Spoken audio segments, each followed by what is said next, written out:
Big Boss season 8ல யாரெல்லாம் participate பண்ணுவாங்க அப்படின்றது ரசிகர்கள் மத்தியில் மிகப்பெரிய ஒரு எதிர்பார்ப்பா இருக்கு. அந்த வகையில் கிட்டத்தட்ட ஃபைனலிஸ்ட் ஆயிருக்க கண்டஸ்டன்ஸ்ல ஃபர்ஸ்ட் இருக்கிறது ஜெகன். இப்பதான் இந்தியன் படத்துல இவர் நடிச்சிருந்தாரு. இவருக்கு ஒரு வாய்ப்பு இப்போ வந்துட்டு பிக் பாஸ் சீசன் 8ல கிடைச்சிருக்கு. அதே மாதிரி குக்கு கோமாளில ஃபேமஸான ஜோயாவும் வர போறாங்க. பாக்கி ரிச்சிங்ல நடிச்சுக்கிட்டு இருக்க அக்ஷிதா அசோக் இவங்களும் வந்துட்டு செலக்ட் ஆயிருக்காங்க.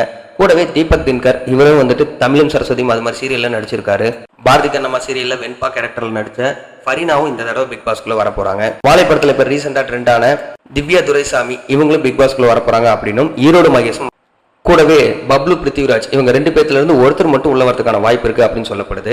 இர்ஃபான் இவரை தெரியாதவங்க இருக்க முடியாது. ஸோ இவங்களும் பிக் பாஸ்குள்ள வர போறாங்க. அதே மாதிரி விஜே அஞ்சனா இவங்க ரொம்ப காலமா சொல்லிட்டு இருக்காங்க. ஸோ இந்த சீசன்ல இவங்களை எதிர்பார்க்கலாம். அதே மாதிரி சிங்கரான ஸ்வேதாவும் வந்துட்டு இந்த பிக் பாஸ்குள்ள வர போறாங்க அப்படின்னும் அருண் இவரை பத்தி தெரியாதவங்களும் இருக்க முடியாது. ஸோ இவரும் பிக் பாஸ்குள்ள வர போறாரு.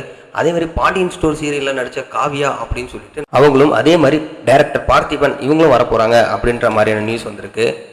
ரொம்ப சீசனாக எதிர்பார்த்துட்டு இருந்த ஆலியா மானசா இந்த சீசனில் வருவாங்க அப்படின்னும் அதே மாதிரி ரேப்பரான பால் டப்பா இந்த சீசனில் வருவார் அப்படின்னு சொல்லப்படுது. ஸோ இதில் யாரெல்லாம் வந்தால் நல்லாயிருக்கும் அப்படின்ற உங்களோட கருத்தையும் இன்னும் யாரெல்லாம் நீங்கள் எதிர்பார்க்குறீங்க அப்படின்றதையும் கமெண்ட் பண்ணுங்கள்.